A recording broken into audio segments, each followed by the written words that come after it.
কুরআনুল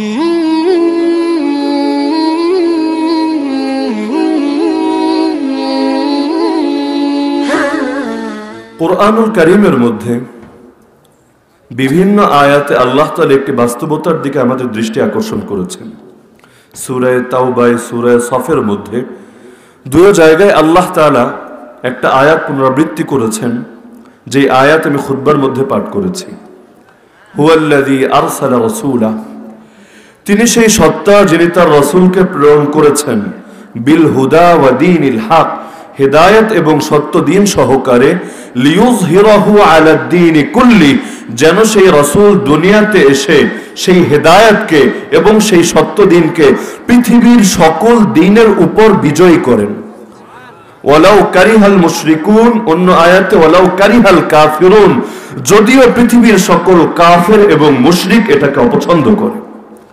কুরআনুল কারীমের এই আয়াত, আর আমরা সকলেই জানি কোরআনের প্রতিটা আয়াত অকাট্য, দ্ব্যর্থহীন, এর প্রতি বিশ্বাস স্থাপন করা প্রত্যেকটা মুমিন এবং মুসলমানের জন্য ফরজে আইন। এখানে আল্লাহ তাআলা স্পষ্টভাবে জানিয়ে দিচ্ছেন, তিনি তার রাসূলকে দুনিয়াতে পাঠানোর মূল উদ্দেশ্যই হলো সেই রাসূল দুনিয়াতে এসে আল্লাহর জমিনে এসে আল্লাহর দ্বীনকে পৃথিবীর সকল দ্বীনের উপর বিজয়ী করবে। এখান থেকে স্পষ্টভাবে বোঝা যায় ইসলাম বিজয়ী ধর্ম, কোনো পরাজিত ধর্ম নয়। আমাদের জন্য একথা বলতে কোনো লজ্জার বিষয় নেই, কোনো ভয়ের বিষয় নেই যে ইসলাম বিজয়ী ধর্ম। কারণ যেটা সত্য সেটা বিজয়ী হবে, যেটা মিথ্যা সেটা পৃথিবীর বুক থেকে হারিয়ে যাবে, এটাই স্বাভাবিক। যেহেতু মুসলমান হিসাবে আমরা একথা বিশ্বাস করতে বাধ্য, এই পৃথিবীর মধ্যে একমাত্র সত্য, গ্রহণযোগ্য এবং আল্লাহর নিকট মনোনীত ধর্মের নাম হলো ইসলাম। সুতরাং একথা আমাদের মেনে নেওয়া উচিত, পৃথিবীর বুকে একমাত্র ইসলামই বিজয়ী থাকার উপযুক্ত। কেউ যদি মনে করে ইসলাম ছাড়া অন্য কোন ধর্ম আল্লাহর নিকট গ্রহণযোগ্য, কোন ব্যক্তি অন্য কোন ধর্ম, অন্য কোন মতবাদ মেনেও মুক্তি পেতে পারে, সেই ব্যক্তি কোরআনের একাধিক আয়াত অস্বীকার করার কারণে স্পষ্ট কাফের এবং মুরতাদ। আল্লাহ তাআলা কোরআনুল কারীমের সূরা আলে ইমরানের 19 নম্বর আয়াতে জানিয়েছেন, ইন্নাদ-দীন ইনদাল্লাহ আল ইসলাম, নিশ্চয়ই আল্লাহর নিকট একমাত্র মনোনীত গ্রহণযোগ্য দিন হলো ইসলাম। সুতরাং জীবনের সব ক্ষেত্রে পরতে পরতে একটা আদর্শই আমাদের সামনে গ্রহণ করার সুযোগ রাখা হয়েছে, যে আদর্শের নাম হলো ইসলাম। আল্লাহ তাআলা ইসলাম আমাদেরকে দুই ভাবে দিয়েছেন, এক হলো ব্যক্তির দ্বারা আর এক হলো কিতাবের দ্বারা। আল্লাহ তাআলা কিতাব পাঠিয়েছেন, যে কিতাবকে আমরা কোরআন মাজিদ নামে চিনি। এই কিতাবের মধ্যে আল্লাহ তাআলা ইসলামের সকল বিষয়কে সুস্পষ্টভাবে ফুটিয়ে তুলেছেন।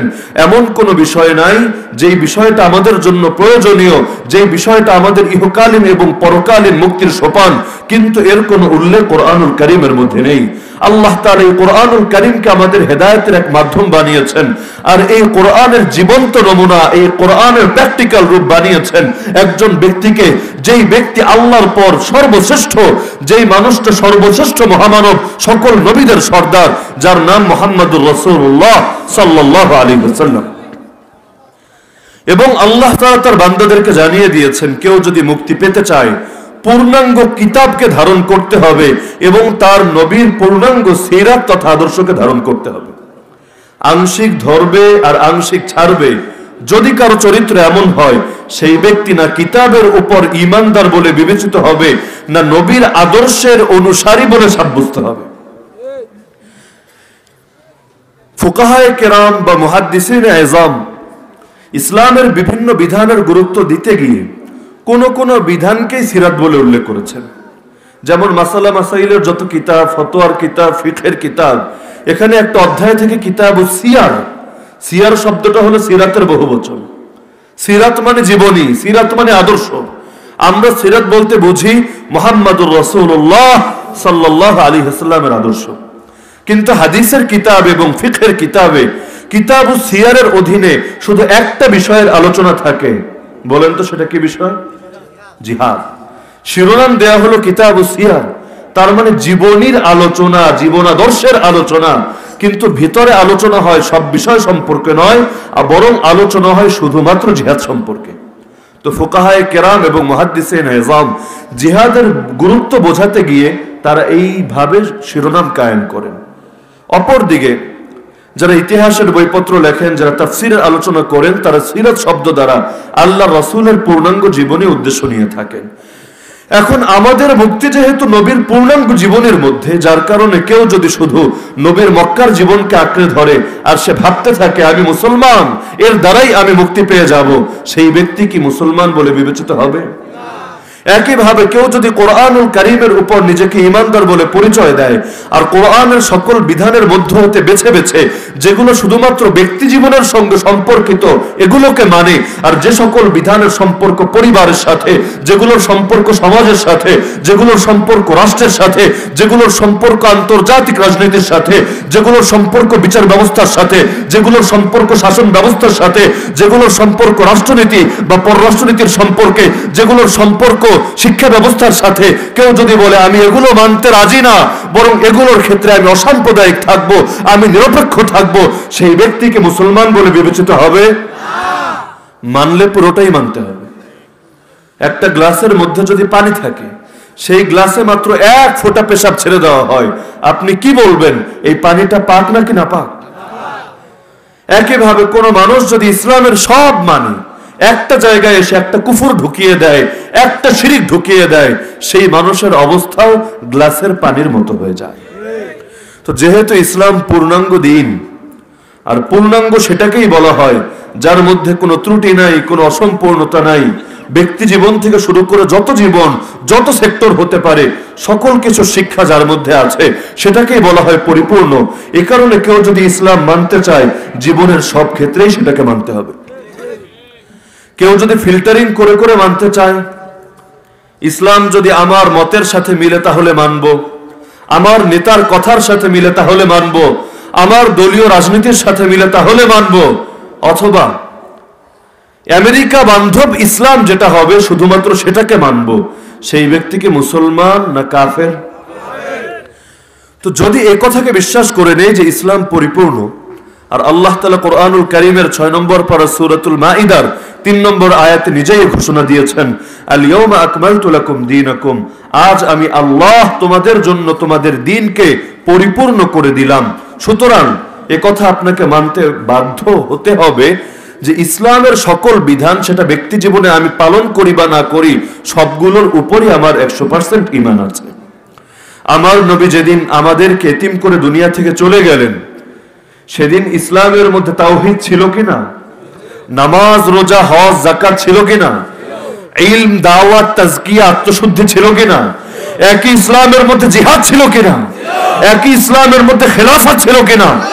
একই ইসলামের মধ্যে মুরতাদ এবং শাতিমে রাসূলের শাস্তি ছিল কিনা? একই ইসলামের মধ্যে পূর্ণাঙ্গ বিচার ব্যবস্থা ছিল কিনা? একই ইসলামের মধ্যে মূর্তি এবং ভাস্কর্যের নিষিদ্ধতা ছিল কিনা?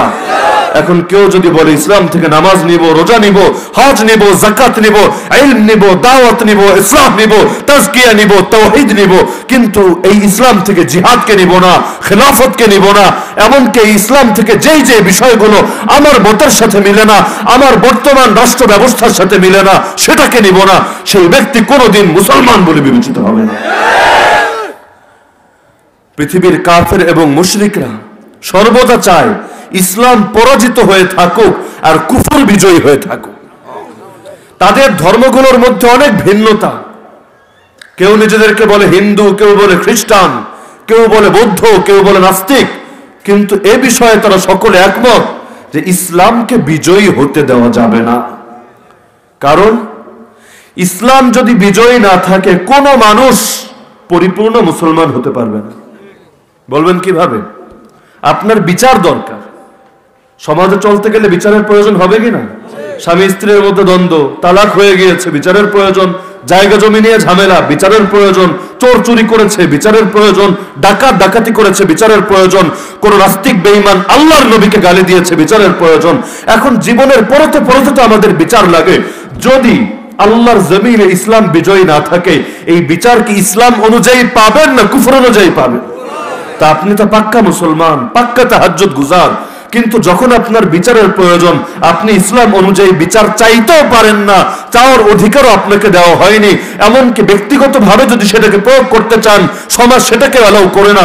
আপনাকে বিদ্রোহী বলে, বিপ্লবী বলে, জঙ্গি বলে, সন্ত্রাসী বলে, চরমপন্থী বলে, রাষ্ট্রের প্রতি অবাধ্যতা প্রদর্শনকারী বলে। তাহলে কিভাবে আপনি পরিপূর্ণ মুসলমান হবেন?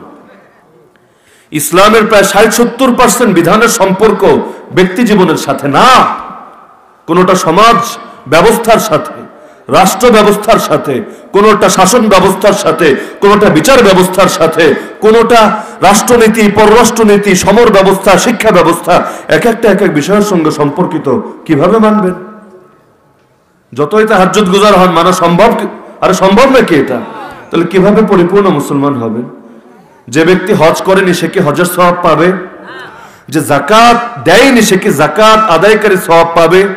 তো যেই ব্যক্তি ইসলাম অনুযায়ী জীবনে বিচার চায়নি, বিচার পায়নি, সেই ব্যক্তি কি ইসলাম অনুযায়ী বিচারের সওয়াব পাবে?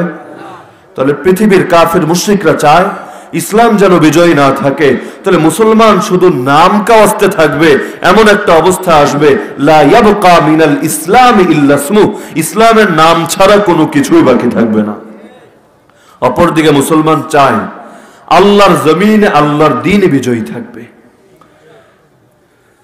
একেবারে সেই প্রাচ্য থেকে পাশ্চাত্য পৃথিবীর সব জায়গায় যেমন সূর্য ওঠেও আল্লাহু আকবরের ধ্বনির সাথে, সূর্য অস্ত যায় আল্লাহু আকবরের ধ্বনির সাথে, একইভাবে মুসলমান এটা চায় জীবনের পরতে পরতে সেই আল্লাহর রাজত্বই বাস্তবায়ন থাকবে।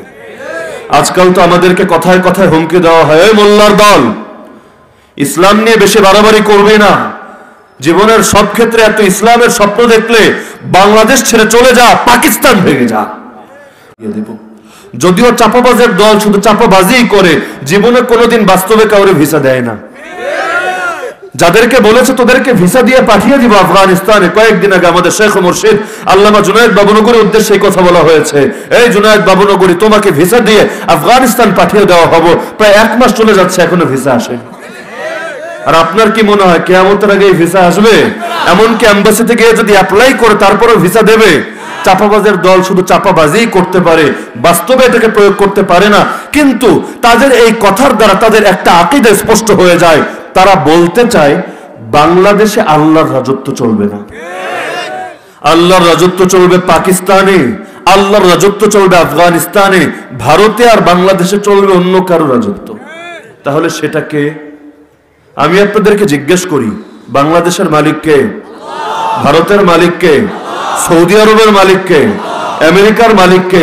পৃথিবীর প্রতিটা ইঞ্চি ইঞ্চি মাটির মালিককে? যদি পৃথিবীর প্রতিটা ইঞ্চি ইঞ্চি মাটির মালিক আল্লাহ হয়ে থাকেন, আল্লাহর কথা যেমনি ভাবে বাংলাদেশে বলা যাবে একইভাবে ভারতেও বলা যাবে, যেমনি ভাবে কাবার ছাদে দাঁড়িয়ে আল্লাহর দ্বীনের কথা বলা যাবে একইভাবে হোয়াইট হাউসের ছাদে দাঁড়িয়েও তো সেই আল্লাহর কথাই বলা যাবে। এই ভাগ করার অধিকার তো আল্লাহ কাউকে দেননি যে আল্লাহর কথা শুধু সৌদিতে চলবে, আমেরিকায় চলবে না, পাকিস্তানে চলবে, ভারতে চলবে না। এই ভাগ করার অধিকার আল্লাহ কাউকে দেননি। ওরা স্বপ্ন দেখতে পারে, বিভিন্ন সময় স্বপ্নের কথা প্রকাশও করতে পারে।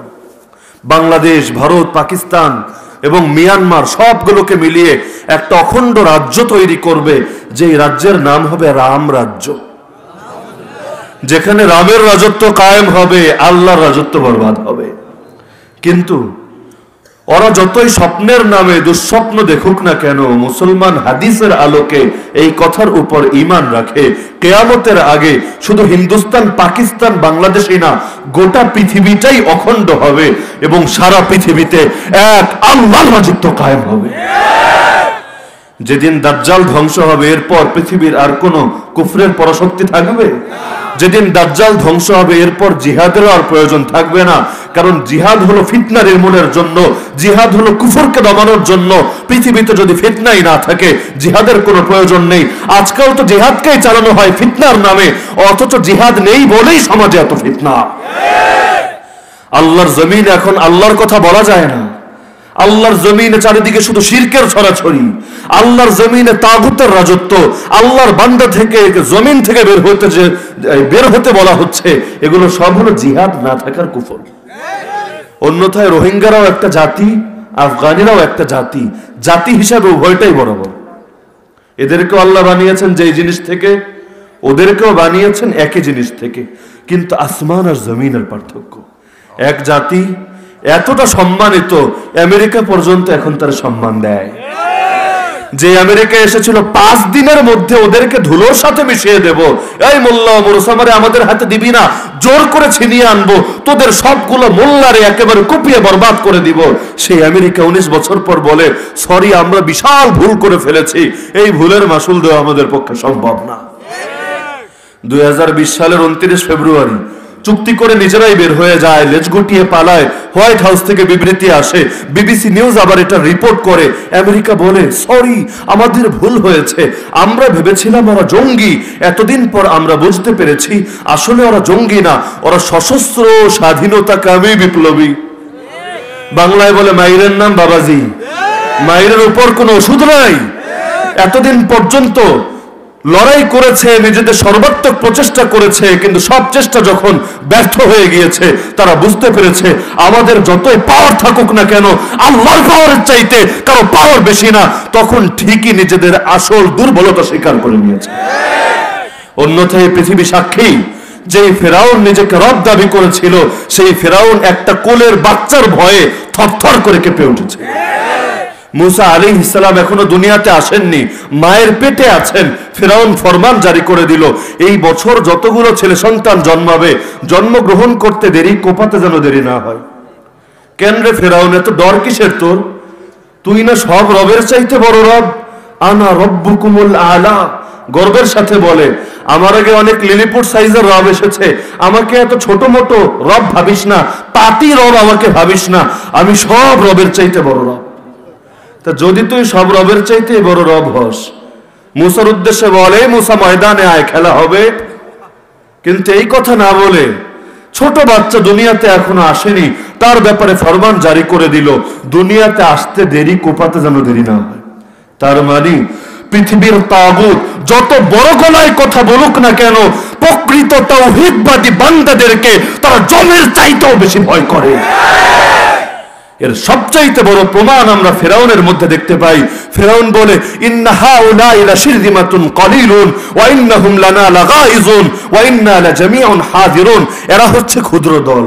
এই মুসা এবং তার অনুসারী মুসলমানরা ক্ষুদ্র দল, এরা গোরাবা, কিন্তু এরা আমাদের মেজাজ একেবারে ক্রোধান্বিত করে রেখেছে, আমরা এদের ব্যাপারে 24 আওয়ার্স সতর্ক আছি। তো যদি তুমি খোদাই হও, তোমার হাতে জীবন মরণই থাকে, এত ডর কিসেদের? 24 আওয়ার্স এদের ব্যাপারে তোমার সতর্ক থাকা লাগে আর সবকিছু মনিটরিং করা লাগে। আজকাল দেখেন না, ওয়াজ মাহফিল নিয়ে অনেকের খুব ভয়, কে না এরকম লোক? আরে আছে কিনা এরকম লোক? আল্লাহ কোরআনে নিজে বলেন, ওয়াকালাল্লাযীনা কাফারু, পৃথিবীর কাফেররা, যারা কাফের ধর্মের অনুসারী, তারা যারা কুফরি মতবাদ, মতাদর্শ, তন্ত্র মন্ত্র অবলম্বন করে রাখে, তারা নিজেদের মধ্যে বলাবলি করে, লা তাসমাউ লিহাদাল কুরআন, তোমরা এই কোরআন শুনো না, ওয়ালগাউ ফি, কোরআনের মজলিসে হট্টগোল করবা, তার মানে কোরআনের মজলিসে গিয়ে গন্ডগোল লাগাবা, নিজেরা কোরআন শুনবাও না, মানুষকে কোরআন শুনতেও দিবা না, তোমরা মানুষকে নবীর বয়ান শুনতে দিবা না, ফারুকের বয়ান শুনতে দিবা না, লাআল্লাকুম তাগলিবুন, তাহলে জমিনে তোমাদের প্রভাব জয়ী থাকবে। কেন রে বয়ান শুনলে এত ডর কিসে?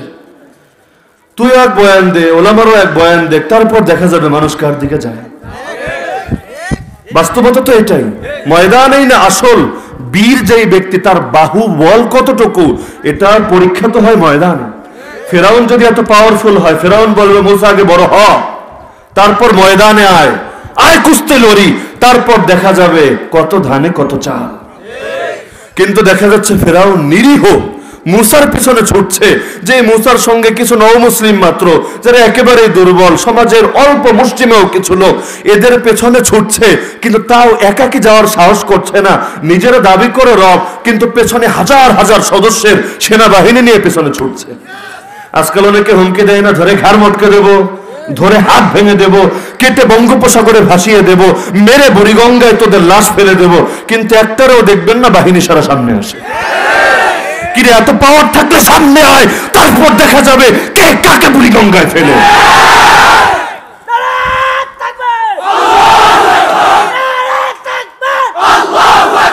ইসলামের শত্রুরা হুঁশিয়ার,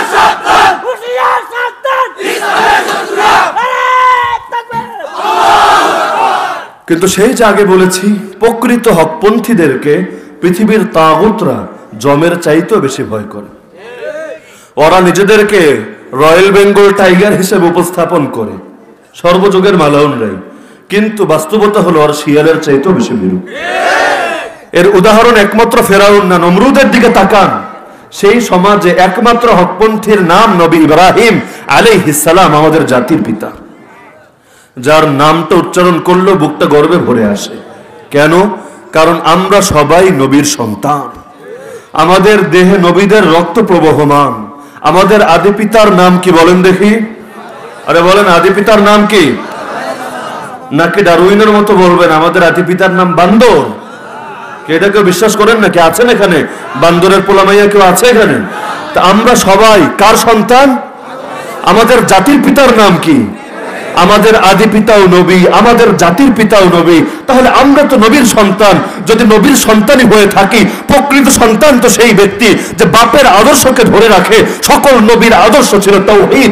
আমরাও যদি তাদের যোগ্য উত্তরসূরি বলে নিজেদেরকে পরিচয় দেই, যোগ্য সন্তান বলে পরিচয় দেই, আমাদের আদর্শ হবে তাওহীদ। নবীরা যেমন তাওহীদের জন্য হাসি মুখে আগুনে পড়েছেন, হাসি মুখে নিজের ছেলের গলায় ছুরি চালিয়েছেন, হাসি মুখে সমুদ্রে ঝাঁপ দিয়েছেন, হাসি মুখে করাতের আঘাতে দ্বিখণ্ডিত হয়েছেন, একইভাবে আমরাও এই তাওহীদের জন্য দুনিয়ার সব কুরবান করতে রাজি। কারণ বাপের আদর্শ তো ধরে রাখতে হবে, অন্যথায় তো চেতনা ব্যবসায়ী হয়ে যাব। আজকাল সবকিছু নিয়ে চেতনা ব্যবসা চলে না। আসলে উদ্দেশ্য বাস্তবতা উন্মোচন করা না। উদাহরণস্বরূপ, সব নাস্তিকরা একটা কমন শিরোনাম ব্যবহার করে, যে শিরোনামের নাম হলো স্বাধীনতার চেতনা, মুক্তিযুদ্ধের চেতনা। অথচ বর্তমান বাংলাদেশে এখনো বহু বহু মুক্তিযোদ্ধা জীবিত আছে, সব কবরে যায়নি। এখন থেকে 50 বছর পর হয়তো কেউ থাকবে না, কিন্তু এখনো পর্যন্ত বহু জীবিত আছে কিনা? আরে নাই আপনাদের এলাকায়? আপনি আজকে দরকার হলে সফর শুরু করেন, বাংলাদেশের সব মুক্তিযোদ্ধার কাছে যাবেন, গিয়ে জিজ্ঞেস করবেন, চাচাজি আপনি যে 71-এ মুক্তিযুদ্ধ করলেন কিসের জন্য? সত্য করে বলেন। আপনি কি নাস্তিকতা প্রতিষ্ঠার জন্য করেছিলেন? আপনি কি ইসলামকে দেশ থেকে ভাগানোর জন্য করেছিলেন? আপনি কি দুনিয়ার বুকে ধর্ম নিরপেক্ষতাবাদ প্রতিষ্ঠার জন্য করেছিলেন, নাকি শুধু জালেমের জুলুম থেকে বাঁচার জন্য অস্ত্র হাতে নিয়ে ময়দানে নেমেছিলেন? কি মনে হয় উত্তর কি আসবে? আরে বলেন, উত্তর কি আসবে? নামই তো দেওয়া হয়েছে মুক্তিযুদ্ধ, তার মানে এই যুদ্ধটা ছিল মূলত। ওরা তো সারা জীবন গণতন্ত্রের কথা বলে, ধর্ম নিরপেক্ষতাবাদের কথা বলে। তাকান ভারতের দিকে, একদিকে নিজেদেরকে বলবে আমরা গণতন্ত্র এবং ধর্ম নিরপেক্ষতাবাদের রোল মডেল, আদর্শ, গোটা পৃথিবীর উচিত আমাদের থেকে ডেমোক্রেসি এবং সেকুলারিজমের শিক্ষা নেওয়া। আর একদিকে মালাউন ভারতকে দেখবেন মুসলমানের মসজিদ ভেঙে সেখানে মন্দির বানায়। যদি তারা নিরপেক্ষই হয়, নিরপেক্ষতার দাবি হলো মুসলমান মসজিদে আল্লাহর ইবাদত করবে, হিন্দু মন্দিরের মধ্যে মূর্তির পূজা করবে, এটার নামে তো নিরপেক্ষতা।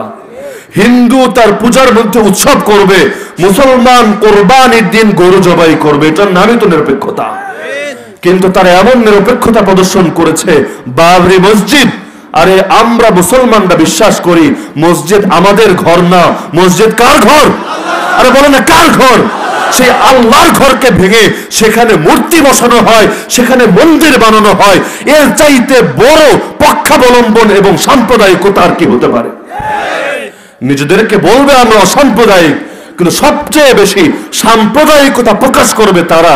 এটার নাম যদি চেতনা ব্যবসা না হয়, তাহলে চেতনা ব্যবসা কোনটা আমাকে শিখিয়ে দিন। বহু মসজিদ শহীদ করেছে তারা, যদিও শহীদের শাহাদাত দেখে একদিকে আমাদের মনে কষ্ট লাগে, আর একদিকে ভেতরে আশার আলো জেগে ওঠে। কারণ যেই জমিনে শহীদের রক্ত পড়ে, সেই জমিনে ইসলাম জিন্দা হয়ে যায়। এ কারণে কবি বলেন ইসলাম জিন্দা হোতা হয় হর কারবালা কে বাদ। কারবালার ময়দানে যখন হুসাইনের রক্ত ঝরে, সেই রক্তের মধ্য দিয়ে ইয়াজিদের পতনের ফয়সালাও লেখা হয়ে যায়। শহীদের রক্ত আল্লাহ কখনো বৃথা দিতে দেন না। এক শহীদ মরে, দুনিয়া থেকে যায়, হাজারো লক্ষ কোটি মুজাহিদকে জাগিয়ে দিয়ে যায়। ওরা পৃথিবীর মধ্যে দেখেন না নির্যাতন যত বাড়াচ্ছে, মুসলমানদের জন্য পৃথিবীকে যত সংকীর্ণ বানাতে চাচ্ছে, তাওহীদের আগুন তত বেশি বাড়ছে। এখন ওদের দেশে ইসলাম গ্রহণ করার হাত ঠেকাতে পারে না, দলে দলে দলে মানুষ ইসলাম গ্রহণ করছে, আর ওদের ভাষায় সব জঙ্গি হয়ে যাচ্ছে। আজকাল তো জানেনি জঙ্গি কারে কয়, 2 দিন পর পর ইন্ডিকেটর বলে, মুখের মধ্যে দাড়ি রাখা, আগে দাড়ি ছিল না, হঠাৎ করে বড় দাড়ি রাখা, সুন্নতি লেবাস পরা, টাকনুর নিচে কাপড় পরা, বিভিন্ন কুফুরকে কুফুর বলা, শিরিককে শিরিক বলা, বিভিন্ন পৌত্তলিকতা এবং অপসংস্কৃতিকে বর্জন করা, বিশুদ্ধ উচ্চারণে আসসালামু আলাইকুম বা আল্লাহ হাফেজ বলা, কথায় কথায় আরবি শব্দ উচ্চারণ করা, যেমন জাযাকাল্লাহ, মাশাআল্লাহ, আলহামদুলিল্লাহ, এগুলো নাকি জঙ্গি হওয়ার আলামত। যার কারণে এখানে যারা উপস্থিত হয়েছেন সবার প্রতি আমার অনুরোধ থাকবে, যেই শব্দগুলো অস্পষ্ট, অস্পষ্ট শব্দের উপর মত প্রদান করার ব্যাপারে সতর্ক থাকবেন। জঙ্গি কাকে বলে আগে জিজ্ঞেস করবেন। ভাই তুমি যে এত জঙ্গি জঙ্গি করো, জঙ্গি দ্বারা কি বোঝো আমাকে বোঝাও। জঙ্গি শব্দের শাব্দিক অর্থ হলো যোদ্ধা। অর্থ কি ভাই? জঙ্গি হলো ফার্সি শব্দ, জং মানে যুদ্ধ, জঙ্গি মানে যোদ্ধা। যার কারণে আলী রাদিয়াল্লাহু আনহুর 2টা যুদ্ধের নাম আমরা বলি, জঙ্গে জামাল, জঙ্গে সিফিন। আর এই জঙ্গে যারা অংশগ্রহণ করেছিল তারা ছিল জঙ্গি। তো শাব্দিক অর্থের দিকে তাকালে 71-এ বাংলাদেশের যে সকল লোক যুদ্ধ করেছিল এরাও জঙ্গি, পাক হানাদাররাও জঙ্গি, সব জঙ্গি, কারণ সবাই তো যোদ্ধা। কিন্তু তারা কি অর্থ বোঝায়? আর জঙ্গি বলতো যোদ্ধা বোঝায়? যদি যোদ্ধা বোঝায় তাহলে তো এই কথা গলত যে ইসলামে জঙ্গিবাদ নাই, কারণ অর্থ হবে ইসলামে যুদ্ধের কোনো মতবাদ নাই। ইসলামে যদি যুদ্ধ না থাকে তাহলে বদর কি, উহুদ কি, খন্দক কি, হুনাইন কি, মুতা কি, তাবুক কি? আমার নবী 27টা যুদ্ধের ব্যাপারে তোমার মত কি? আরো যে 47টা বাহিনী পাঠিয়েছেন এর ব্যাপারে তোমার মত কি? প্রত্যেক 101 মাসে গড়ে একটা করে যুদ্ধ করেছেন, এর ব্যাপারে তোমার মত কি? আর যদি বলেন না এখানে জঙ্গিদের সন্ত্রাসী উদ্দেশ্য, তাহলে তোমাকে বলতে হবে পৃথিবীর সবচাইতে বড় জঙ্গির নাম আমেরিকা। কারণ আমেরিকা যেই পরিমাণ নিরীহ মানুষের রক্ত ঝরিয়েছে এর রেকর্ড দ্বিতীয় কারো বর্তমান পৃথিবীতে নাই। 19 বছর আফগানিস্তানের বুকে লাল রক্তের বন্যা বয়ে দিয়েছে, এখন এসে বলে সরি। আরে তোর এক সরির দ্বারা এই 19 বছরের রক্তের গুনাহ তো ক্ষমা হবে না। ইসলাম আমাদেরকে জানিয়েছে একজন নিরপরাধ মানুষকে যদি 1000 মানুষ মিলেও হত্যা করে, এই একজনের হত্যার বদলে 1000 জনকেও হত্যা করে দেওয়া হবে। স্বাধীনতার 50 বছর পর এই দেশের মধ্যে এখন যুদ্ধাপরাধীর বিচারের দাবি উঠেছে কিনা? তার মানে তারা এতবার সরি বললো, এতবার থুক্কু বললো, তারপরও কেউ ক্ষমা করতে রাজি না। এমনকি তাদের পক্ষে যদি কেউ কথা বলে তাকেও সমাজ অপরাধী বলে মেনে নেয়। তাহলে আমেরিকার তো এখনো 50 বছর হয়নি, 1 বছরও পার হয়নি, তাহলে আমেরিকা কেন ক্ষমা পাবে? যুদ্ধাপরাধীর যদি বিচার হয় 50 বছর আগের অপরাধ, আমেরিকার কেন বিচার হবে না? আমেরিকার বিচার তাওহীদ জনতার হাতে সবার আগে হতে হবে। তো বলছিলাম ওরা সুন্দর সুন্দর শিরোনাম ব্যবহার করে, কিন্তু উদ্দেশ্য হলো চেতনা ব্যবসা করা, উদ্দেশ্য মুসলমানের বুকের আগুনকে দমিয়ে দেওয়া আর নিজেদের গলত কাজগুলোকে বৈধতা দেওয়া। সেকুলারিজমের কথা বলে কিন্তু নিজেদের ক্ষেত্রে তারা সেকুলারিজমের কোনো ধার ধারে না। মন্দিরে গিয়ে ঠিকই বয়ান দিয়ে আসে ধর্ম যার যার, উৎসব সবার।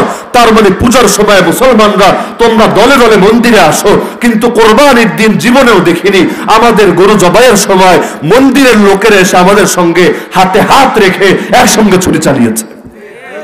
আরে দেখেছেন জীবনে এই গোমূত্র খেয়ে খেয়ে যেগুলো বড় হয়েছে, যেগুলো ভাতের সঙ্গে গরুর গোবর খেয়ে বড় হয়, এগুলোকে জীবনে দেখেন আপনার সঙ্গে মিলে ওদের গোমাতার গলায় ছুরি চালায়? আরে দেখেছেন জীবনে? যদি ধর্ম যার যার, উৎসব সবার হয়, ঈদ মানে উৎসব, ঈদুল ফিতর আমাদের একটা উৎসব, ঈদুল আজহা আমাদের আরেকটা উৎসব। উৎসব হলো ধর্মের অংশ, যার কারণে এই 2 দিন যদি কেউ রোজা রাখে তার সওয়াব তো হয় না, উল্টো গুনাহ হয়। কারণ ইসলাম উৎসব পালন করতে বাধ্য করে দিয়েছে, যার কারণে বছরের 5 দিন রোজা রাখা না যায়। তাহলে আমাদের উৎসবের দিন কেন আসে না? আমরা যদি যাই ওদেরও আসা উচিত কিনা? আরে বলেন উচিত কিনা? ধর্ম যার যার, উৎসব সবার, তাহলে কোরবানি যার যার, গরু জবাই সবার। কি গরু জবাই করে যখন সুন্দর করে মজা করে খান উৎসব লাগে না? ছবিটা সুন্দর করে ধারণ করে রাখেন না গরু জবাইয়ের দৃশ্য, এটা তো আমাদের উৎসব। আসে না কেন?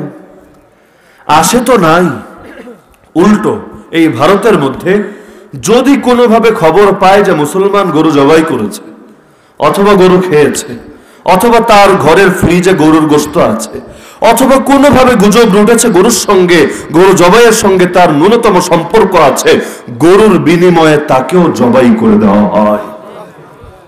এটার নাম নিরপেক্ষতাবাদ, তাই না? আরে বলেন, এটার নাম নিরপেক্ষতা?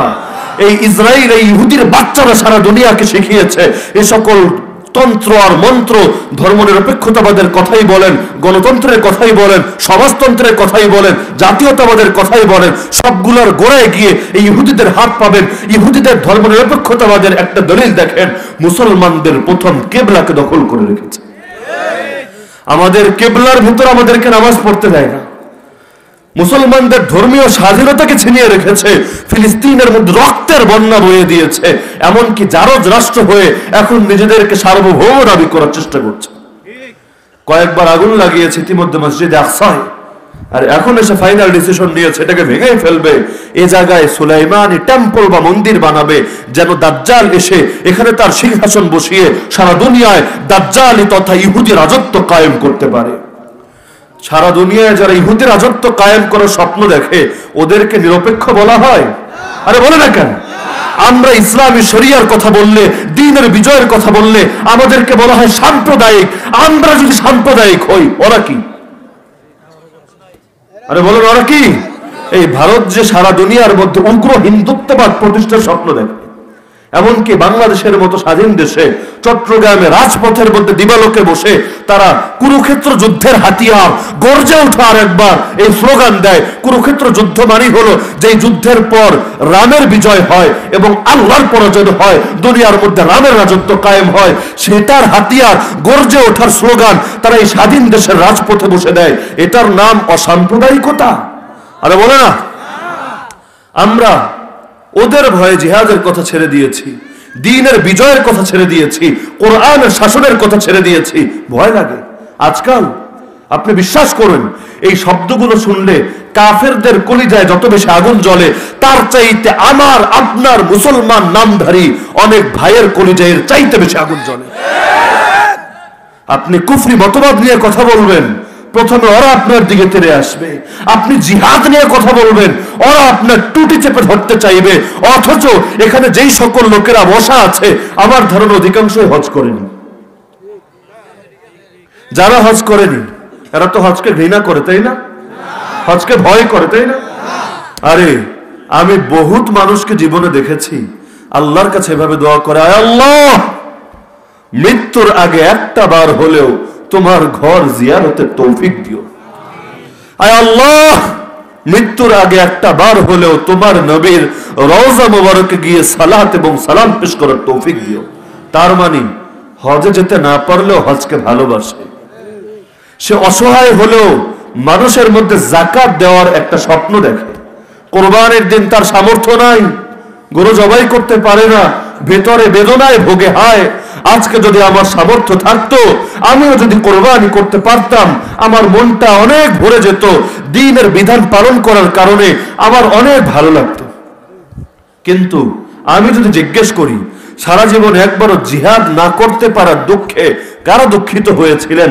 আল্লাহর কাছে কেঁদে কেঁদে দোয়া করেছিলেন, আয় আল্লাহ, যেমনি ভাবে হজের জন্য মনটা পাগল, একইভাবে জিহাদের জন্য তো মনটা পাগল। কারণ ইসলামের প্রত্যেকটা বিধানই তো তোমার পক্ষ থেকে আমাদের কাঁধের উপর অর্পিত আমানত। আমানত, তোমার আমানতকে যদি হেফাজত না করতে পারি, নিজেদেরকে কোন মুখে তোমার বান্দা এবং গোলাম বলে পরিচয় দেই? সেই গোলাম আবার কেমন গোলাম যে তার মনিবের আমানতকে রক্ষা করে না, বরং মনিব তাকে 10টা আমানত বুঝিয়ে দিয়েছে, সে 3টা নিয়ে সন্তুষ্ট, 7টাকে ছেড়ে দিয়েছে। কোন মুখে সে নিজেকে আল্লাহর গোলাম বা বান্দা বলে পরিচয় দেয়? সাহাবীদের মধ্যে কোরআনুল কারীমের বিভিন্ন পরিভাষা আছে। এর মধ্যে একটা পরিভাষার নাম হলো বাক্কাউন। বাক্কাউন বলা হয় সে সকল সাহাবীকে যাদের বর্ণনা কোরআনে এসেছে, যাদের বৈশিষ্ট্য ছিল জিহাদে যেতে না পারার দুঃখে তারা কাঁদতে কাঁদতে কাঁদতে অস্থির হয়ে থাকত। আল্লাহ কোরআনে বলেন, হে নবী, সাথে যাওয়ার জন্য ঘোড়াও নাই, তরবারিও নাই, কোনো সামানাও নাই, আর তোমার ওই সামর্থ্য নাই যে তুমি এদের জন্য এই সামানগুলোর ব্যবস্থা করে দিবা। তারা তোমার কাছ থেকে এমন অবস্থায় ফিরে যায় যে তাদের দু চোখ বেয়ে পানি এমন ভাবে পড়তে থাকে যেন এটা কোনো ঝর্ণা। আল্লাহ বলেন ওদেরকে আমি গুনাহ দিব না, কারণ ওরা বাক্কাউন, ওরা জিহাদের জন্য কাঁদতে কাঁদতে কাঁদতে অস্থির হয়ে থাকে। জীবনে কয়দিন হয়েছে আমার আপনার এমন বলেন দেখি? আরে কয়দিন হয়েছে বলেন? হাদিসের মধ্যে আছে মান মাতা ওয়া লাম ইয়াগজু ওয়া লাম ইউহাদ্দিস নাফসাহু বিল গাজওয়ি, যে ব্যক্তি এমন অবস্থায় মৃত্যুবরণ করবে জীবনে জিহাদও করেনি, অন্তরে জিহাদে যাওয়ার দৃঢ় সংকল্প ছিল না, মাতা আলা শুবাতিন মিনান নিফাক, সে এক প্রকার মুনাফিক হয়ে মারা যাবে। এখন আবার একদল দাঁড়িয়ে বলবে আমাদের নিয়ত আছে, দৃঢ় সংকল্প আছে। আল্লাহ বলবে তোরা মিথ্যুক, কারণ ওয়ালাউ আরাদুল খুরুজ লা আদু লাহু উদ্দা, বাস্তবে যদি তোদের দৃঢ় সংকল্প থাকতো কিছু না কিছু প্রস্তুতি তো তোদের দেখা যেত। কি এগুলোর কি আয়াত মনে হয় না? আল্লাহর নবীর সহিহ হাদিসের উপর ঈমান নাই? যদি থাকে এই অবস্থা কেন? আরে জিহাদ করা যেমন ফরজ ইবাদত, জিহাদের দাওয়াত দেওয়া এবং বয়ান করাও ফরজ ইবাদত। যে আয়াতে আল্লাহ জিহাদ করতে বলেছেন একই আয়াতে জিহাদের বয়ান করার আদেশ দিয়েছেন। ইয়া আইয়ুহান নবী হাররিদুল মুমিনিনা আলাল কিতাল, হে নবী মুমিনদেরকে কিতালের উপর উৎসাহিত করুন। ফাকাতিল ফি সাবিলিল্লাহ, প্রথম আদেশ আল্লাহর পথে নিজে লড়াই করুন। লা তুকাল্লাফু ইল্লা নাফসাক, আপনি শুধু নিজের ব্যাপারে দায়িত্বশীল। ওয়া হাররিদুল মুমিনিন, দ্বিতীয় আদেশ মুমিনদেরকে উৎসাহিত করুন, তাদের মধ্যে বয়ান করতে থাকুন। কোথায় আজকে সে আমল?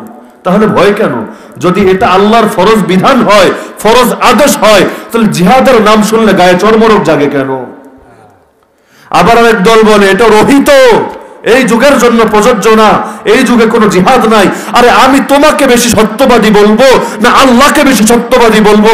আল্লাহ এবং তার রাসূল জানিয়েছেন কিয়ামত পর্যন্ত জিহাদ চলবে। সুনানে আবি দাউদের হাদিস, সালাসুম মিন আসলিল ঈমান, তিনটা জিনিস ঈমানের মূলের অন্তর্ভুক্ত। এর মধ্যে সালাসুম মিন আসলিল ঈমান, দ্বিতীয় নম্বরেই বলা হয়েছে ওয়াল জিহাদু মাযিন মুযবাআসানি আল্লাহ ইলা আন ইউকাতিলা আখির উম্মতি আল মাসিহ আদ-দাজ্জাল লা ইউতিলুহু জাওরু জাইরিন ওয়ালা আদলু আদিরিন। নবী বলেন যেদিন থেকে আল্লাহ আমাকে পাঠিয়েছেন সেদিন থেকে জিহাদ চলছে, ততদিন পর্যন্ত চলবে যতদিন না আমার উম্মতের শেষ ভাগের দল তারা দাজ্জালের বিরুদ্ধে জিহাদ করবে। কোন জালিমের জুলুম এবং কোন ইনসাফকারীর ইনসাফ এই জিহাদকে থামাতে পারবে না। এখান থেকে ইমাম তাহাবী রাহমাতুল্লাহি আলাইহি তার আকীদার কিতাব, যে কিতাব না পড়ে কেউ আলেম হয় না, সে আকীদায়ে তাহাবী কিতাবের মধ্যে আহলুস সুন্নাত ওয়াল জামাআতের আকীদায় উল্লেখ করেছেন আল জিহাদু মাদিন ইলা ইয়াউমিল কিয়ামা লা ইউবতিলুহু জাওরু জাইরিন ওয়ালা আদলু আদিল। সহিহ মুসলিমের হাদিস, এই ইসলাম কিয়ামত পর্যন্ত জারি থাকবে। লা ইয়াবরাহা হাযা দ্বীনু কায়মা ইউকাতিলু আলাইহি ইসাবাতুম মিনাল মুসলিমিন, আর একটা দল মুসলমানদের জিহাদ করেই যাবে। এখন রাসূল বেশি সত্যবাদী না আমরা বেশি সত্যবাদী? আরে বলো না, রাসূল বলছে কিয়ামত পর্যন্ত চলবে, একদল বলে না না এই যুগে চলবে না, এই যুগে বাদ। তাহলে কার কথাকে আমরা সত্য বলে মানব? আর একদল বলে না না জিহাদ অনেক কঠিন, হুজুর এগুলো বলা যাবে না, এগুলো অনেক কষ্টের বিষয়। অনেকে আছে আল্লাহর কাছে শাহাদাতের দোয়া করে না, অথচ ওমর রাদিয়াল্লাহু আনহু প্রত্যেক ফরজ নামাজের পর কি দোয়া করতেন? ইমাম বুখারী রাহমাতুল্লাহি আলাইহি তার কিতাবের মধ্যে তারজামাতুল বাবে তার উক্তি উল্লেখ করেছেন। ওমর দোয়া করত, ওয়াকাল উমর আল্লাহুম্মা রযুকনি শাহাদাতান ফি সাবিলিক, আয় আল্লাহ আমাকে আপনার পথে শাহাদাত দান করুন। অনেকে দোয়া করে না এই ভয়ে, যদি দোয়া কবুল হয়ে যায় অনেক কষ্ট হবে। দোয়া করলাম যদি লেগে যায় বড় ব্যথা লাগবে, অনেক কষ্ট, অনেক, এই কষ্ট আমার দ্বারা সম্ভব না। আরে নিজেকে জিজ্ঞেস করি, যদিও শুনতে কষ্ট লাগে বা মুখে হাসি আসে, নিজেকে জিজ্ঞেস করি আমার আপনার মতো অনেক মানুষের বাস্তব অবস্থাটাই এমন। জিহাদকে ভয় করে না কয়জন? শাহাদাতের প্রতি ভয় নাই এমন লোক কয়টা? অথচ আল্লাহ কোরআনে বলেন ওয়াজাহিদু ফিল্লাহি হাক্কা জিহাদি, আল্লাহর পথে জিহাদ করো, যেন তেন জিহাদ না, জিহাদ করার মতো করে করো, হক আদায় করে করো। হুয়াজতাবাকুম, তিনি তোমাদেরকে সিলেক্ট করেছেন। ওয়ামা জাআলা আলাইকুম ফিদ্দীন মিন হারাজ, তিনি তোমাদের জন্য ইসলামের মধ্যে, দ্বীনের মধ্যে কোনো কঠিন কিছু রাখেননি। প্রথমে বললেন জিহাদ করো, এরপর বলেন কঠিন কিছু রাখেননি। এখন আমি আপনাকে জিজ্ঞেস করি আল্লাহ কি বলতে চান? জিহাদ সহজ নাকি কঠিন? আপনি বলবেন হুজুর যুক্তিতে ধরে না, জিহাদ তো কঠিন, অনেক কঠিন, অথচ কোরআনে আল্লাহ বলেন কঠিন কিছু নাই। ইউরিদুল্লাহু বিকুমুল ইউসরা ওয়ালা ইউরিদু বিকুমুল উসরা, আল্লাহ তোমাদের জন্য সহজতা চান, কঠিনতা চান না। লা ইউকাল্লিফুল্লাহু নাফসান ইল্লা উসআহা, আল্লাহ কারো উপর সাধ্যের বাইরের বোঝা চাপিয়ে দেন না যে তুমি বলবা এই যুগে জিহাদ সম্ভব না। এই যুগে যে ব্যক্তি জিহাদ করে সেগুলো আসলে জিহাদ না। এই কারণে আমরা বাবারা এই যুগে জিহাদ পাল্টে দিয়েছি, তাই আমরা এখন নফসের জিহাদ করি, নির্বাচনের জিহাদ করি। এই কথা বলার সুযোগ আছে? আল্লাহ বলেন সহজ, আপনি বলবেন হুজুর সহজ না তো, কঠিন, আসলেই কঠিন। আরে হজ তো কঠিন, কিন্তু যেই ব্যক্তি প্রকৃত আশেক তার জন্য কঠিন না। নামাজও বড় কঠিন, কিন্তু নামাজের উপর যার মহব্বত আছে তার কাছে এর চাইতে মজার কিছু নাই। আল্লাহ কোরআনে বলেন ওয়া ইন্নাহা লাকাবীরাতুন ইল্লা আলাল খাশিঈন, নামাজ অনেক কঠিন, তবে তাদের জন্য না যারা আল্লাহর জন্য বিনয়াবনত হয়ে গেছে। আল্লাযীনা ইয়াযুন্নুনা আন্নাহুম মুলাকু রাব্বিহিম, যারা এই বিশ্বাস পোষণ করে একদিন আল্লাহর সামনে দাঁড়াতে হবে। তো জিহাদ মুনাফিকের জন্য বড় কঠিন। জিহাদের নাম শুনলেও মুনাফিকরা ভয়ে থরথর করে কাঁপতে থাকে, কিন্তু মুমিনের জন্য জিহাদ মোটেও কঠিন না। রাসূল নামাজের ব্যাপারে বলেন ওয়াজুইলাত কুররাতু আইনি ফিস সালাত, আমার চোখের শীতলতা রাখা হয়েছে নামাজের মধ্যে। আমাদের যেমন অবস্থা, প্রেমিকার মুখ দেখলে, সন্তানের মুখ দেখলে চোখটা ঠান্ডা হয়ে যায়, নবী বলেন নামাজে দাঁড়ালে আমার চোখ দুটো ঠান্ডা হয়ে যায়। অথচ তাহাজ্জুদের নামাজে তো আমরা মজা পাই, শীতকালে ফজরের নামাজের সময় মজা লাগে। যারা পড়ে তারাও এজন্য পড়ে, না পড়লে আল্লাহ মাইর দিব, জাহান্নামে ফেলে দিবে, তাই পিঠ বাঁচানোর জন্য। না পড়ে কি উপায় আছে? কিন্তু দিলের মহব্বতের সাথে পড়ে কয়জন আছে? তো মানুষ যে জিনিসকে মহব্বত করে তার প্রতি তার অন্তর থেকে সেই নাম বের হয়, শব্দ বের হয়। জিহাদকে কেউ মহব্বত না করলে সে মুমিনই হতে পারে না। এটা আমার কথা না, আল্লাহর কথা। খুলেন কোরআন সূরা তাওবা, আল্লাহ বলেন হে নবী আপনি বলে দিন 8 জিনিসের চাইতে 3 জিনিসকে যদি বেশি না ভালোবাসো, আল্লাহর গজব আর আযাবের অপেক্ষা করতে থাকো। 3 জিনিসের মধ্যে 1 নম্বরে হলো আল্লাহকে সবার চাইতে বেশি ভালোবাসবা, 2 নম্বরে তার রাসূলকে ভালোবাসবা, 3 নম্বরে ওয়া জিহাদিন ফি সাবিলি, আল্লাহর পথে জিহাদকে ভালোবাসবা। জিহাদকে ভালোবাসার আদেশ দিচ্ছেন কে? নাকি ভয় করার আদেশ দিচ্ছেন? আরে কেউ যদি জিহাদকে ভালোবাসে তার মুখ থেকে তো মহব্বতের সাথে জিহাদের নাম বের হবে। পৃথিবীর কাফেররা যতই হুমকি দেখ না কেন, সে তো সাবিলুনা সাবিলুনা আল জিহাদ বলেই যাবে। আমার নবী জিহাদকে যদি ভালো না বাসতেন 27 বার ময়দানে ছুটে যেতেন। আমার নবীর আঙ্গুল যখন কেটে ফেলা হয়েছে, আঙ্গুলের দিকে তাকিয়ে বলেন ওয়াহাল আনতি ইল্লা ইসবাউন তামিতি, আরে তুই তো একটা আঙ্গুল, কি হয়েছে? খালি রক্ত বের হয়েছে?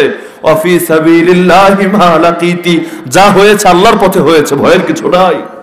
সাহাবীকে শহীদ করে দেওয়া হবে, কবিতা আবৃত্তি করছেন, আগে 2 রাকাত নামাজ পড়লেন, নামাজ শেষ করে বললেন যদি এই ভয় না থাকতো যে তোরা বলবি মৃত্যুর ভয়ে আমি নামাজ পড়ে পড়ে দেরি করছি, তাহলে আমি নামাজটা আরো লম্বা করতাম। তোদের কথার ভয়ে নামাজটা আপাতত শর্ট করলাম।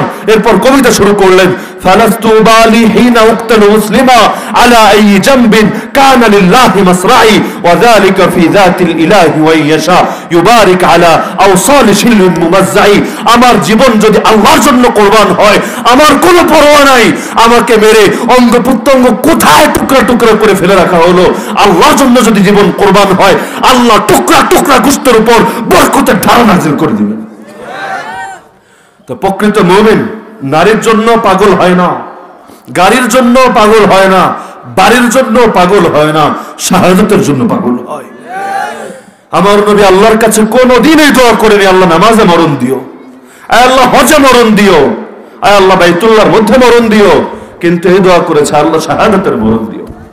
লাওয়াদিতু আন উকতালা ফি সাবিলিল্লাহ, আয় আল্লাহ আমার বড় ইচ্ছা হয় আমার যেন তোমার পথে শহীদ করা হয়, এরপর আবার জীবিত করা হয়, আবার শহীদ করা হয়, আবার জীবিত করা হয়, আবার শহীদ করা হয়, আবার জীবিত করা হয়, আবার শহীদ করা হয়।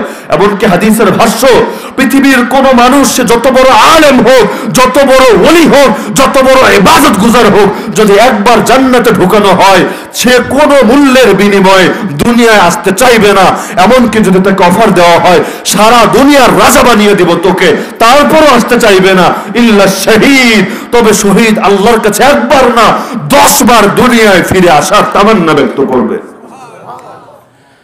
এমনকি পৃথিবীর সবাই জান্নাতে যাবে কিয়ামতের দিন হিসাব নিকাশ দেওয়ার পর। আর শহীদের ব্যাপারে হাদিসে আছে রক্তের প্রথম ফোঁটা মাটিতে পড়ার আগে আল্লাহ তার সব গুনাহ ক্ষমা করে দেয়, তার মৃত্যু যন্ত্রণা হয় না। জান্নাতে যাওয়ার সবচেয়ে সংক্ষিপ্ততম পথ, আল্লাহ তার প্রাণটাকে সঙ্গে সঙ্গে নিয়ে জান্নাতের একটা সবুজ পাখির ভেতর ঢুকিয়ে দিয়ে বলেন যা যা জান্নাতে বিচরণ করতে থাক আর যা ইচ্ছা নিয়ামত ভোগ করতে থাক। আল্লাহ কোরআনে বলে, হে আমার বান্দারা, ওয়ালা তাকুলু লিমান ইউকতালু ফি সাবিলিল্লাহি আমওয়াত, যাদেরকে আমার পথে শহীদ করা হয় খবরদার ওদেরকে মৃত বলবা না, ওরা মৃত না, ওরা অমর। বাল হুম আহইয়া, ওরা সবাই জীবিত, শুধু জীবিতই না, ইনদা রাব্বিহিম ইউরযাকুন, রবের কাছে তাদেরকে রিজিক দেওয়া হচ্ছে। ফারিহিনা বিমা আতাহুমুল্লাহু মিন ফাদলি, আল্লাহ তাদেরকে যা দিয়েছেন নিজ অনুগ্রহে এটা পেয়ে তারা খুব খুশি। দুনিয়ার সবাই যত বড় আলেম হোক আর ওলি হোক কবরের মধ্যে নতুন জামাইয়ের মতো আরামে ঘুমায়, আর শহীদ আল্লাহর কাছে রিজিক ভোগ করতে থাকে। শুধু তাই না, ওয়াস্তাবশিরুনা বিল্লাযীনা লাম ইয়ালহাকু বিহিম মিন খালফিহিম আল্লা খাউফুন আলাইহিম ওয়ালা হুম ইয়াহজানুন, যাদের কপালে এখনো শাহাদাতের সৌভাগ্য জোটেনি তাদেরকে ওরা সুসংবাদ শোনায় সেই জান্নাত থেকে।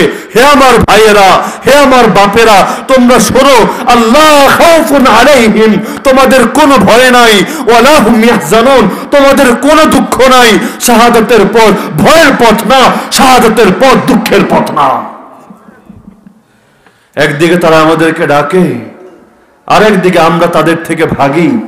অথচ মানুষ যদি শহীদের মর্যাদা বুঝতে পারত, করতে থাকতো। শহীদকে শাহাদাতের পর গোসল দেওয়া যায় না, গোসল ছাড়া রক্ত মাখা কাফনেই তাকে দাফন দেওয়া হয়। কারণ হাদিসে আছে কিয়ামতের দিন শেষে রক্ত মাখা কাফন নিয়ে উঠবে।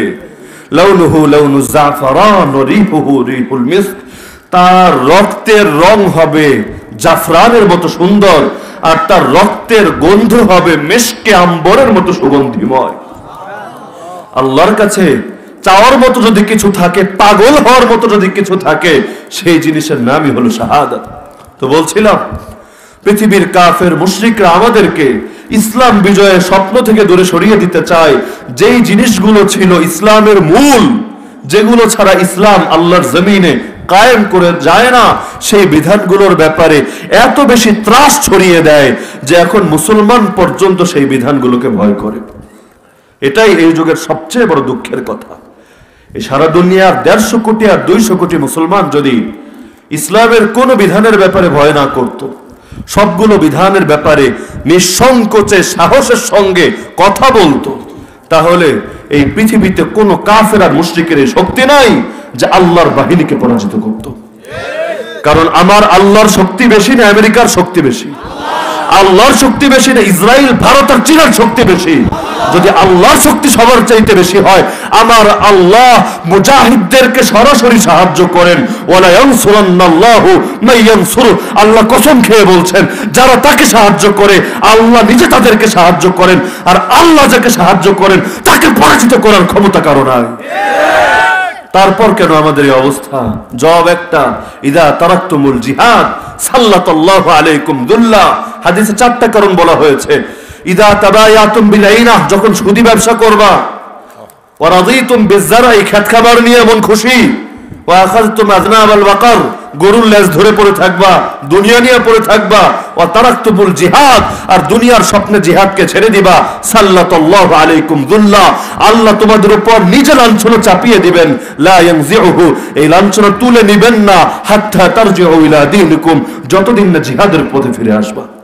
এই রোহিঙ্গা জাতি ততদিন পর্যন্ত ইজ্জত ফিরে পাবে না যতদিন না জিহাদের পথে ফিরে আসবে, যেমন আফগানিরা ছিল, যার কারণে আল্লাহ এই যুগেও আফগানিদের সম্মান দেখিয়ে দিয়েছেন, যে আফগানিদেরকে এমন সম্মানিত বানিয়েছেন, দুনিয়ার যেই পরাশক্তি তাদের কাছে আসে না কেন, যাওয়ার সময় নিজের সতরের লঙ্গিটা পর্যন্ত নিয়ে যেতে পারে না।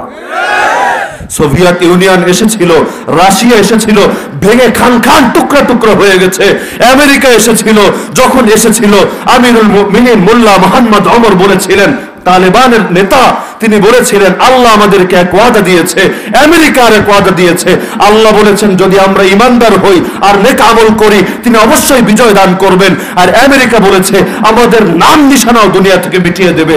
শীঘ্রই আমরা দেখব আল্লাহর ওয়াদা সত্য নাকি আমেরিকার ওয়াদা সত্য। তিনি দেখে যেতে পারেননি, আল্লাহ তাকে আগেই কবুল করে নিয়েছেন, কিন্তু আসমান দেখেছে, জমিন দেখেছে, পৃথিবীর মিলিয়ন মিলিয়ন মানুষ দেখেছে আমার আল্লাহর ওয়াদাই সত্য, আমেরিকার ওয়াদা মিথ্যা। যে ওয়াদা আল্লাহ বদরের সাহাবীদেরকে দিয়েছেন একই ওয়াদা আল্লাহ আমাদেরকেও দিয়েছেন, ওয়ালা তাহিনু ওয়ালা তাহজানু ওয়া আনতুমুল আলাউন ইন কুনতুম মুমিনিন। মনোবল হারিও না, দুঃখ কিসের, কোনো দুঃখ করো না, তোমরাই বিজয়ী হবে যদি তোমরা মুমিন হও। আমার আল্লাহর ওয়াদা সত্য, আমার আল্লাহর ওয়াদার কোনো এক্সপায়ার ডেট নাই। কিয়ামত পর্যন্ত এই সকল বিধানগুলো স্পষ্টভাবে জারি থাকবে এবং এগুলোর সঙ্গে আল্লাহ যে ওয়াদা দিয়েছেন সেটাও বাস্তব থাকবে। প্রয়োজন শুধু আমরা এই পথে ফিরে আসা। তো পৃথিবীর 150 কোটি আর 200 কোটি মুসলমান প্রয়োজন নাই। যদি মাত্র 313 জন মানুষও সেই বদরি সাহাবীদের চেতনা নিয়ে ময়দানে নেমে আসতো, আল্লাহ তাআলা কুফরের মেরুদণ্ড ভেঙে দিতেন, যেমন সেই যুগে ভেঙে দিয়েছিলেন। আল্লাহ আসমান থেকে 1000 ফেরেশতা পাঠিয়েছেন, আরো 4000 ব্যাকআপে রেডি রেখেছেন। আল্লাহর ফেরেশতারা যখন চলে আসে সেই ফেরেশতার মোকাবেলা করার ক্ষমতা আর কার থাকে? তো বলছিলাম পৃথিবীর মানুষেরা আমাদেরকে ইসলামের বিভিন্ন বিধান থেকে সরিয়ে দিতে চায়, আমাদেরকে ভয় দেখায়, আমাদের পথে কাঁটা বিছিয়ে দেয়। কিন্তু মনে রাখবেন সর্বশেষ কথাই এটা, ইসলামের পথ বড় কঠিন পথ, বড় বন্ধুর পথ, রক্ত ভেজা পথ। এই ইসলামের পথ পৃথিবীর কোনো তাগুতের ভয়ে, কোনো বাতিলের ভয়ে কখনোই ছাড়া যাবে না। যদি ছেড়ে দেন, আল্লাহর ওয়াদা ছিল ইসলামের সাথে, একটা বিধানও যদি ছেড়ে দেন আল্লাহ আপনাকে আমানতদার নয় বরং প্রতারক এবং গাদ্দারদের সঙ্গে কিয়ামতের দিন হাসর করাবেন। যার কারণে যতই কঠিনতা আসুক না কেন, আরে প্রকৃত মুমিন তো সে বিপদে পড়লেও যার ঈমানের পাওয়ার বাড়তে থাকে। লঞ্চে উঠেছেন, ঝড় উঠেছে সমুদ্রে, মুখ থেকে কার নাম বের হবে? রামের নাম, কৃষ্ণের নাম, আরে কার নাম? সন্তান এমন রোগে আক্রান্ত হয়েছে, ডাক্তাররাও আশা ছেড়ে দিয়েছে, সেই সময় বসে বসে কারে রাখবেন? একইভাবে পৃথিবীর তাগুতরা আমাদের জন্য ইসলামটাকে যতই কঠিন করতে চায়, ওরা যত প্রেসার দেবে আমরা তত আগে বাড়বো। আর যেই বিধানের কথা বললে ওদের বেশি কষ্ট লাগে সেই বিধানের কথা আমরা আরো বেশি বলবো, আমরা ওদের কলিজায় আগুন জ্বালিয়ে দেব।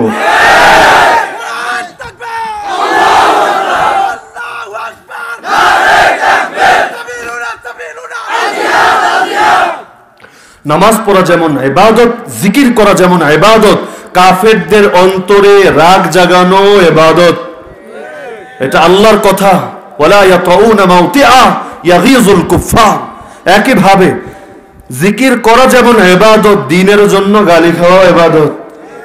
নবীর যুগে এমন কোন প্রচলিত গালি ছিল না যে গালি নবীরে দেওয়া হয়নি। কখনো জাদুঘর, কখনো জ্যোতিষী, কখনো এই কখনো সেই। তো আমাদের যুগের যত গালি আছে এগুলো আমাদেরকে দেওয়া হবে না আমরা ভাবি না, বরং যত গালি খাবো তত ভেতরে স্বপ্ন বাড়বে, হ্যাঁ মনে হয় নবীর আদর্শের অনুসারী হতে পেরেছে। সুবহানাল্লাহ বললে যে মর্যাদা বাড়বে, নবীর মতো যদি দ্বীনের জন্য গালি খাই মর্যাদা এর চাইতে আরো বেশি বাড়বে। আমাকে যদি দ্বীনের জন্য উগ্রবাদী বলা হয়, জঙ্গি বলা হয়, সাম্প্রদায়িক উস্কানিদাতা বলা হয়, গোটা পৃথিবীকে সাক্ষী রেখে আমরা স্পষ্ট ভাষায় বলে দিতে চাই তোমাদের গালির ভয়ে আমরা ইসলাম ছাড়বো না, ছাড়বো না, ছাড়বো না।